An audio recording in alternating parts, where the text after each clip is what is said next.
Chapter 33 The Dragon Named Satan, Aikido in Combat, and True Love. So you said you know where the Satan lives. The dragon? Yeah, of course. He's in that mountain that erupts with volcanic ash, because his anger becomes quite the powerful force, said the forest fairy. Good to know. As I held the flaming sword in my eagle claws, we descended over the land below. It was far beyond the mainland, while I followed the fairy for a good distance, all the way across the enchanted forest, and there I saw a red-hot volcano that was covered with dark clouds, while the peak was smoking. Down below, there was an open doorway in front and center, and above the door there was a sign posted that said, "Abandon all hope, ye who enter." This must be the place. And so I felt this entrance was dark, despairing, and hopeless. There I saw the source of evil which poured out into the wilderness. Why, no one wanted to work for Satan, but how had all these people, women, and children gotten stuck in this mess? Oh, what the heck! Many souls were trapped here, and they were all servants to the dragon that must have been inside. Oh goodness, are these people living, or have they died? This place looks daunting. You sure you don't want to stay in your forest fairy home? Nope, but how about a poem? Roses are red, Doritos are savory. Hell is no different than the prison systems. It's all legalized slavery, said the golden fairy. Is that what this is? Well, this is the entrance to the underworld. Now our thoughts, whether good or bad, will send us to heaven or to hell. Not up in the sky, not under the earth, but in this very life, said the forest fairy. But what should I do when I get in there? I can't kill Satan. I was told I've got to lock him up. But there's a very good chance this isn't going to be an easy job. I've got a solution called Aikido in combat. Be like a wave and go with the flow. You said we've got to lock that dragon up, eh? Well, are you aware of where any cages might be stored? Asked the golden fairy. I thought about it, and here I scanned through my entire memory. And there within an old fable, I remembered a cage in a certain story. Why, I've got it. At the very bottom of the earth, at the most inner reality, there are 4 kingdoms. It's called Sa, Ta, Na, Ma. And at the center, there's a cage where a black panther named Forgiveness was caged for eons, and that cell trapped him in a prison of insanity. Well, we've got to trick Satan to get all the way down there. We've got to use our spiritual wit. We'll dance between humor and grit. So do your best to keep the mind stream balanced right between heaven and hell. And above all, do not quit, said the forest fairy. What happens if I quit? If you die along the way, then this is where your soul stays. Just keep going, and that's how we'll find the way. If we're going to lead the dragon inward, we'll have to take him all the way to the bottom. That means we'll have to descend through the underworld, and if we quit, then that's where we'll be stuck with him. In essence, if we get caught in gluttony, greed, or lust, then that's where our energy is trapped. We're going to have to go through the 7 levels of the underworld to put Satan in his cage, and only after that will we rise up and come back, said the golden fairy. Sounds scary. But what else would you prefer? We can't let Satan continue to wage war and terror upon the earth. These stories are merely examples of what every human must discover and nurture. If your life is locked up by greed, no matter what you do in your world, then you'll never think you have what you need. But once greed is released, you'll be content with what you have in the present moment, and there you'll find peace.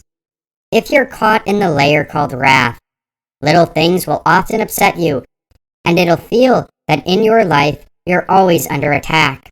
But once you clear that blockage, you'll be able to see that your energy was misaligned and take a step back. Some call this shadow work, but it's the dirty business that no one likes to do. But once you put Satan in a cage at the very bottom, then the Golden Maiden will rejoice, celebrate, and then she'll be ready to marry you, said the Golden Fairy. So it's not just about her, but rather it's about her and I.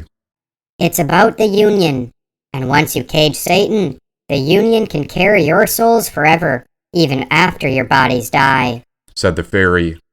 So what or who is Satan? It's that inner beast or dragon. Everyone's got one, and as sad as it sounds, everyone is connected into Satan.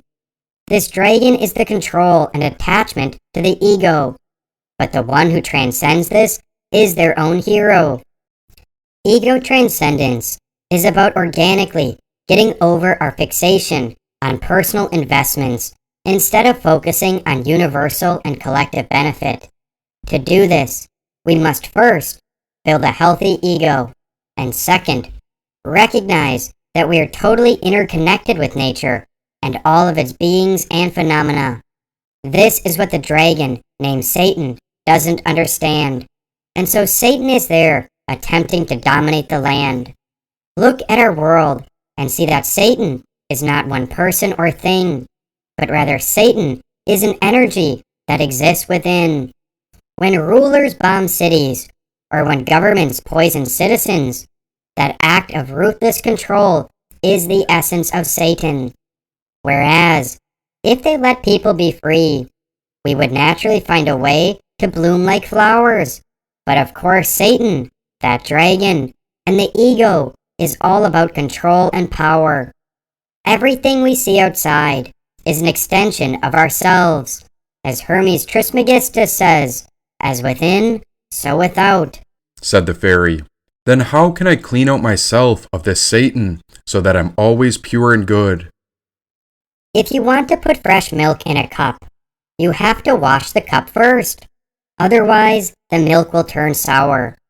So this path is a path of cleansing the cup of our own hearts to hold the nectar of love, said the fairy. So we don't see things as they are. We see things as we are.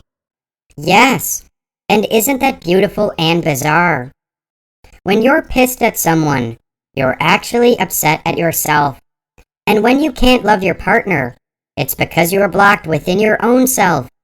It's tricky work, but you are so brave for showing up. Now are you ready? Just remember, never give up, said the fairy. I think I might throw up. Good. No problem with purging it out. I'll be your guide all the way, and I promise, once it's over, your life will feel better than it's ever been, just as long as Satan gets caged, said the Golden Fairy. Sure thing, but it sounds like this is going to be really scary. It's going to be worth it. Just picture marriage with the Golden Maiden. Can you feel where you'll go and build a home? Said the Forest Fairy. I thought back to the Great White Buffalo when I said, we're going to build a great garden. It's going to be a healing space where we'll relieve suffering of others and hold space so that people can release their burdens. You, my friend, are a precious gem, said the Forest Fairy. A tear came to my eye, and the fairy was there to catch it when I cried. Oh, thank you, God, for allowing me to find such strength and courage, and of course, protect us so that the higher spirit does not die. So when you first see Satan, you must remain calm. His and her entire presence is created like a persona to trigger you, so that you think the dragon is intimidating. If you give in to your own anger, the dragon will fight you right back. And if you try violence, the dragon will attack. Both the ego and the shadow are like masks we wear, to either display what we like or to hide what we dislike. Thus the shadow and ego are both a type of ornaments. But who is wearing these ornaments? Who are you once you take off all your masks and ornaments? Once we are able to know and accept ourselves fully, the masks and ornaments will automatically fall away, said the Forest Fairy. And so is that how the kingdom of earth is saved? Although ego is the source of all our problems, it does not mean it's bad. Ego is simply overprotective in a way that is not beneficial. Hence, we must not have aversion, but understanding and compassion, while keeping the ego in check and slowly disarming its extreme self-protective programming, Said the fairy. So the ego's purpose is about protection. That's what the dragon is doing? Well, this dragon has gotten out of control, and so it's trying to dominate the entire world. But protection is one of the ego's goals. Ego also wants to place things in certain categories that are separate, such as identifying who is a friend and who is an enemy. But rather, when we are in line with the soul, we see everything as one united whole of totality. Now, when we are aligned with spirituality, we must realize that even this dragon is part of the whole. And now I see why it cannot be killed, but rather we must place it in a fine cage at the very center of our soul, Said the fairy. Okay, but can I ask you a question about true love? Before we dive in to face Satan, I've been thinking about my true lover a lot. And so how do I know if it's true love that I feel with the Golden Maiden? Yes, I know a thing or two about love. The fairy paused. Well, I just want love to make sense, and I want to support her fully. But the more adventures I go on and try to prove my heart is loving, the more I wonder if she even notices me. How do I know who she really is? How do I know if she's my true soulmate? Marriage is a big deal, and this is one part of my life that I don't want to make any mistakes. People think a soulmate is your perfect fit, and that's what everyone wants. But a true soulmate is like a mirror, the person who shows you everything that is holding you back, the person who brings you to your own attention so you can change your life. A true soulmate is probably the most important person you'll ever meet, because they'll tear down your walls and smack you awake, Said the Golden Fairy. So what's true love? Can you picture a best friend who isn't the Golden Maiden? Imagine someone in your life who's always been there for you. No matter if you are sick or healthy, broke or wealthy, this is a friend who stays with you through thick and thin, and so this embodies the love that is true. Some people might think love is only about romance, but real love is there when you're sick. People think love is about beauty alone, but real love is there beside you when you're ready to give up and quit. Being selfless is the essence of love. It's not only about passion or a ring. True love is when two come together as one. True love is what lives within you, and this goes beyond what a mind can even think, Said the Golden Fairy. Do you think the Golden Maiden really loves me? Well, let's think back to how this all started. The Golden Maiden sailed across the sea for you, but you were asleep when she arrived. So when you think of it like that, then there isn't a single thing she wouldn't do. As Carl Jung once said, everything you have not honored in your life will be upset with you and maybe even want to kill you, including religion, the feminine, the imagination, or art.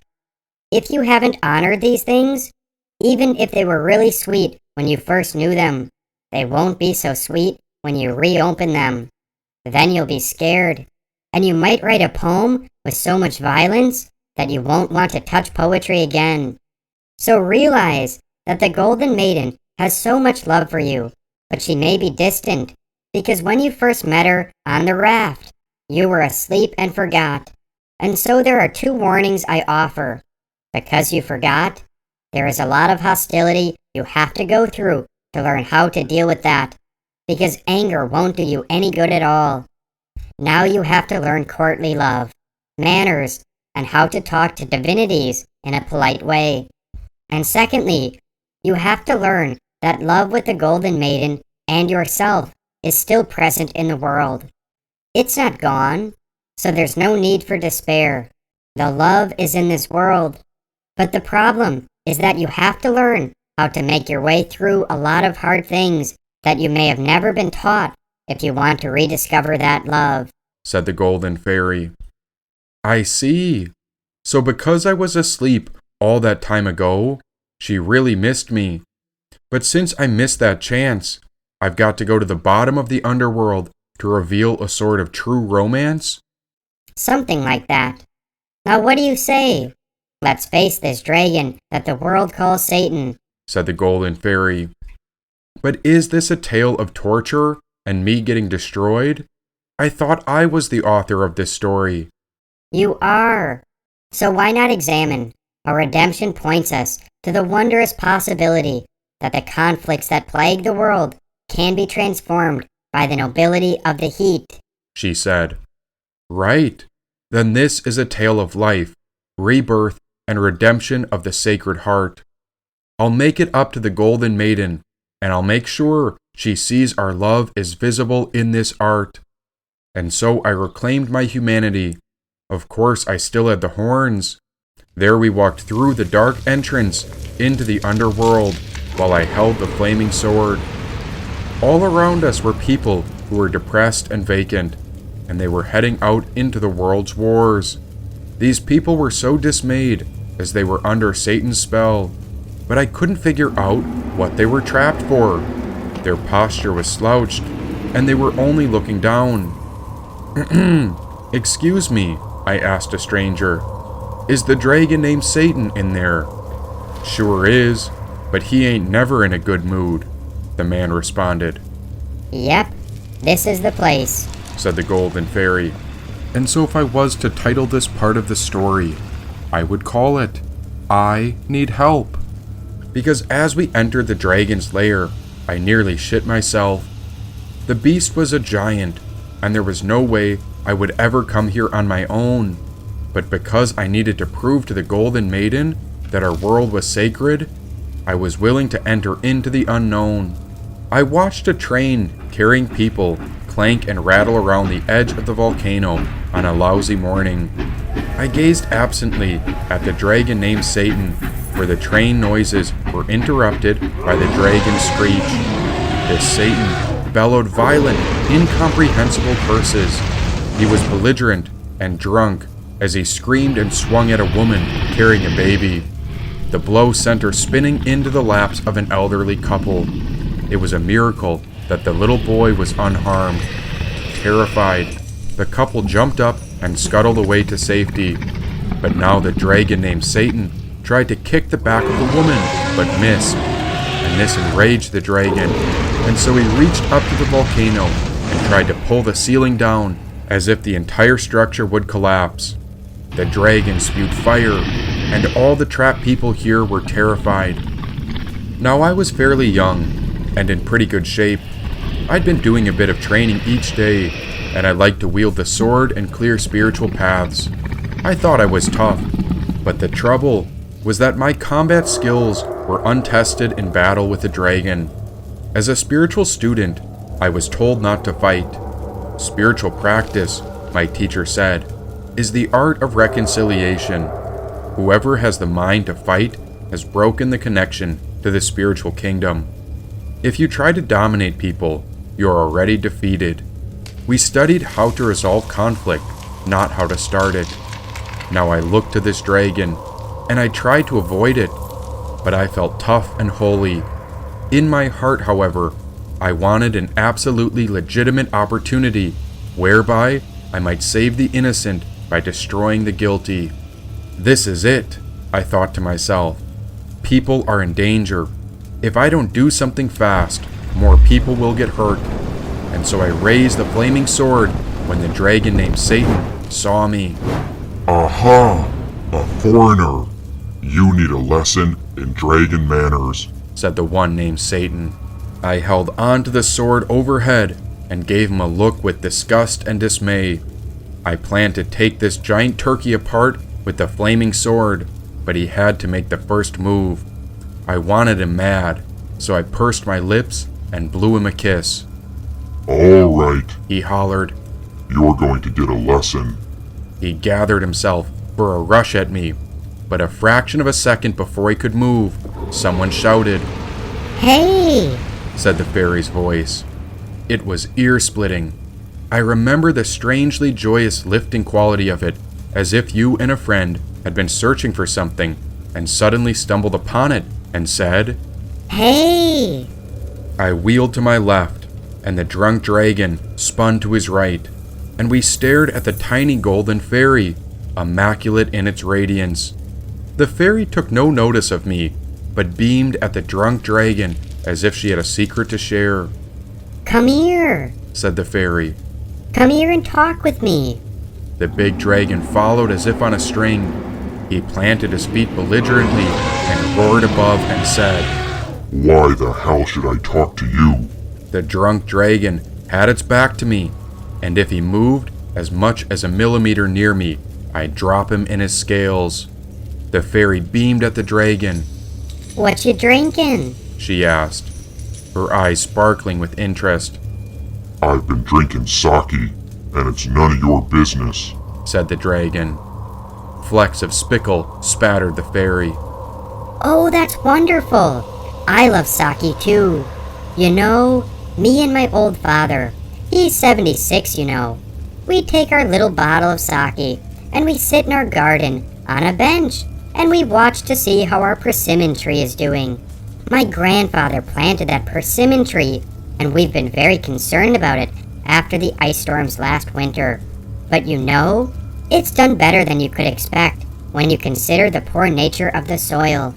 You know, we go out with our sake even when it rains," said the fairy with twinkling eyes. As the dragon struggled to follow the conversation, its drunk face softened, both its fists unclenched. Yeah, me and my wife love persimmons too, The dragon's voice trailed off. "Yes, and I'm sure you have a wonderful wife," Said the fairy. Nah, my wife died, Said the dragon, swaying with emotion before he started to sob. I don't got no wife, I don't got no home, I don't got no job. I'm so ashamed of myself. Tears rolled down the dragon's cheeks. Spasms of despair rolled through its body. Now it was my turn. Standing there in my well-scrubbed youthful innocence, trying to make this world safe for democratic righteousness, and suddenly I felt dirtier than the dragon was. My, that is a difficult problem. Why don't you sit down and tell my friend and I all about it?" Said the fairy. The dragon sprawled out and laid its head on my lap, while the fairy petted the area just above its eye, while the dragon named Satan cried. The fairy was softly stroking its eyelashes. As I gazed on, I realized that what I wanted to do with muscle, the fairy accomplished with love. I had just seen Aikido in combat. Now the dragon told us about its feelings and how bad it was hurting. Then I heard the fairy whisper without words, "If you could see all of your past lives and what it took to get you to this very moment in your life, you would have tremendous self-compassion." said the fairy.